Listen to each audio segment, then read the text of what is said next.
Is your internet trash? Is your PC trash? Well, today we're going to show you in OBS how to get the best possible settings for a low-end system or low internet.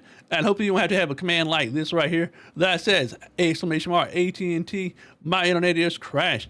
Please wait. But anyway, let's jump up here and show you how to get the best possible settings inside of OBS for your stream. All right, so here we are on my instance of OBS. And if you notice, it doesn't look like your standard OBS. This skin is courtesy of Andy Lippa, so I'll leave a link to his channel if you want to check it out. But amazing skin. But anyway, there are several different options that you can do to set up your OBS. There is the automated way, which will show you how to do as well. And we're going to show you the manual way. I know with me personally, I always chose the manual way because my internet was so flaky that sometimes it would show that my internet was working really, really great. Get in the middle of the stream, it would cut out and drop down. But anyway, let's show you the automated way first, and then we're going to go back and show you the manual way. So you're going to be able to click tools right here at the top, which is what you want to do. You're going to go to auto configuration. It's going to ask you what you want to optimize yours for, whether it's going to be streaming or recording. So streaming is primary, recording is secondary. So click next, and it's going to ask you what your current base canvas resolution is. Most monitors are 1080p, so that's what we're going to be choosing today. All right, so once this box pops up, like I said, you're going to be choosing whether it's going to be a 1080p monitor or whatever your monitor resolution is, or however you have your base canvas set up inside of OBS. I know personally, I have a ultra wide monitor, but I still always chose 1080p because I use my single monitor to play my games and also have my OBS on there as well. Then you're going to be choosing whether it's going to be 60 or 30 FPS. I optionally want it to be 60 FPS, but if your internet was crap like mine was back in the day, I knew I couldn't handle it, so I would choose just 30 instead of like that. But we're going to go ahead and click next. And it's going to ask you what account or service you're going to be using. In this case, we're going to be using Twitch. So let's go ahead and hit next. And then it's going to try to optimize your version of OBS, whatever version of OBS you're using. Pretty much the exact same thing on every version, whether like I'm running 31.1.2, haven't updated to OBS 32 yet, but it's going to try and connect to the different servers that are available and try to connect to the closest one to you. That way your ping will be the lowest and also the best possible connection as well. And it's going to take just a couple of seconds, up to a minute maybe to do it. And it's going to show you your optimized settings for OBS once it actually finishes. And as you can see, it's 100% done, but then the little box will pop up and show you what your optimal settings will be for OBS. And there we go, right there.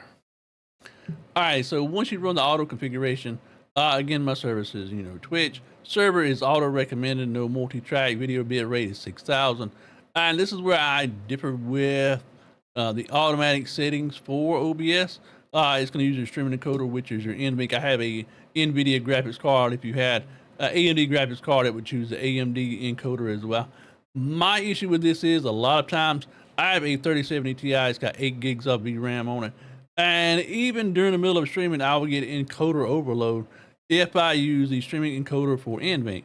So me personally, I always choose software, and I've never had an issue with it using it that way. But if you trust these settings for yourself, you can go ahead and hit apply settings, and everything should be set. Output's gonna be 1080p.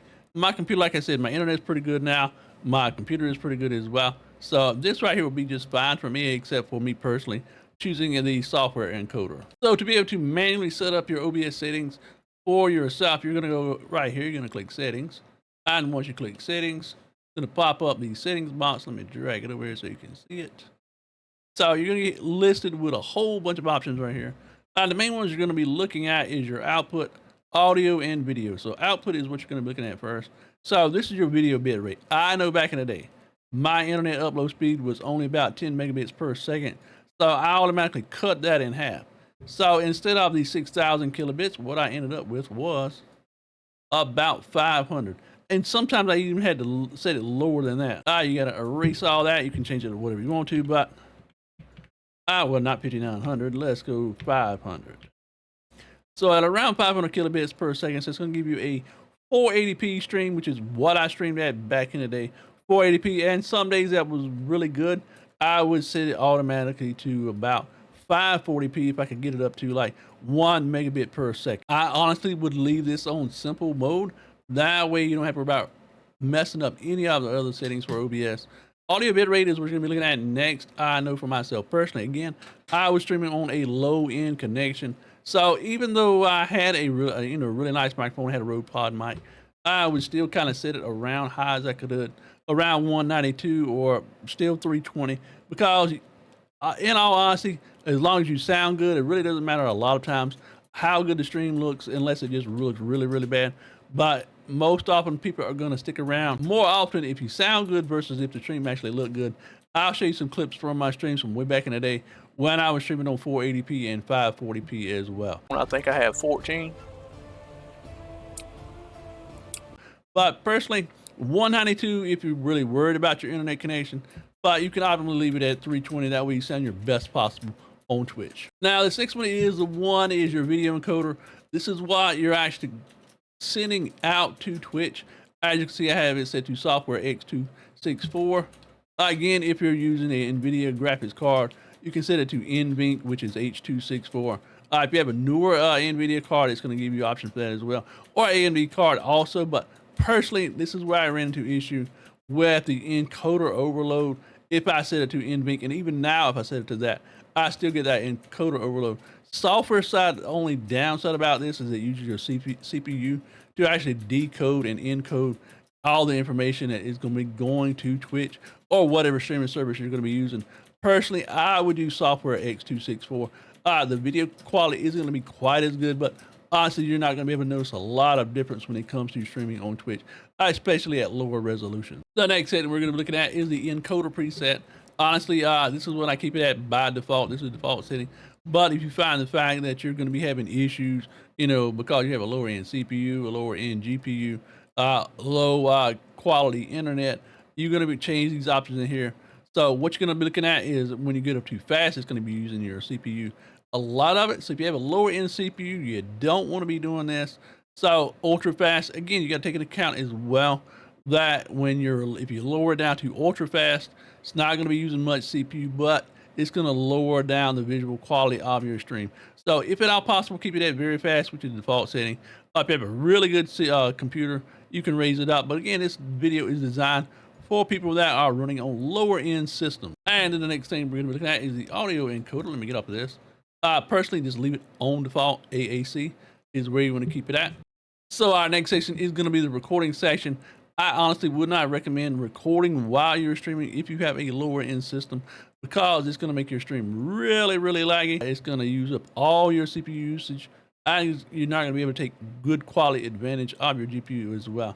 So don't mess with this and try not to record while you're streaming. All right, our next section that we're going to be taking a look at is our audio. And basically this is setting your sample rate, which is at 48 kilohertz or stereo. This is what you're going to be your stream is going to be at whenever your system is setting for Twitch. So keep it at 48 kilohertz, channels and stereo, which is what you want. Be sure to set your microphone and your desktop audio. Not a whole lot to really worry about right here. That's going to affect how your stream is while you are live. All right, so now we're on the section of video, and this is where it is most important. We are using our base canvas resolution, which is at 1080p, which for today's video, for the sake of simplicity, most monitors are at 1080p, and we're looking at low-end systems, so we're not going to be jacking it up real high anyway. But our next thing we're going to be looking at is the output or scaled resolution. This is what you're going to be actually sending to your streaming service, whether it's Twitch, YouTube, Kick, whatever you're using. For our bit rate, if you remember, we chose 500 kilobits, and that is going to be a low bit rate. And if we send this video out at 1080p, it will be very pixelated, very ugly, and not very nice to look at. If we have a little bit better PC, we can always change it to 720p, which is basically our 16:9 ratio. I ended up streaming early on in the days at 480p or 540p for my streams. Pretend that I am streaming on my old internet like I was. I'm going to choose 540p, and then we're going to choose the common FPS value, and we've got to choose the downscale filter. Leave the downscale filter alone. This is by default set to bicubic. That's going to give you the best quality. So another option, like I said, is the FPS value. If you set it to 60 FPS, it's going to require more resources from your computer, more bandwidth to send that signal out to your streaming service. So generally speaking, I would always keep it at 30. That's going to give you the best option. I knew for a fact that my internet could not handle it. So set it to 30, and be honest with you, I had no issues whatsoever streaming at 30 FPS for the most part when it came to my, computer to actually handling that. The biggest issue was the fact that my internet was just absolute crap. So once you choose that, you're gonna hit apply, and you can go into your next phase of this, and that is talking about overlays and alerts. I know personally going into someone's stream that has really nice overlays, it's really nice to look at. But again, if you're running on a low end PC or a low end internet connection, you need to stay away from really graphic intensive overlays because it's just going to bog your computer down that much more, and you're not going to be able to, have a smooth stream when it comes to stuff like that. Another thing as well, I noticed that would pop up when I had like really heavily intensive alerts. My stream was just absolutely slow to a crawl because my internet couldn't handle all those heavy intensive alerts. So keep it simple, keep it basic. Even now my stream is pretty much basic. I don't really have any heavy alerts or stream overlays for my system. All right, so I know this video is pretty brief, but we're trying to keep it that way for y'all. We didn't want to overload you with information. But if you have a low end system or low end internet connection, try to keep things basic. That way you have a better overall streaming experience because you want to give your viewers the best overall streaming experience as well when they're watching your streams, and hopefully you don't have to have a command like I did that said AT&T. My stream crashed, my internet sucks, and I had to wait for everyone to stick around, and hopefully they did stick around for me to restart my stream. But anyway, I hope you learned something from this video. If you have any questions, be sure to leave them in the comment section down below, and I will try my best to answer them as much as possible. But as always, much love, and we look forward to seeing you in the next one.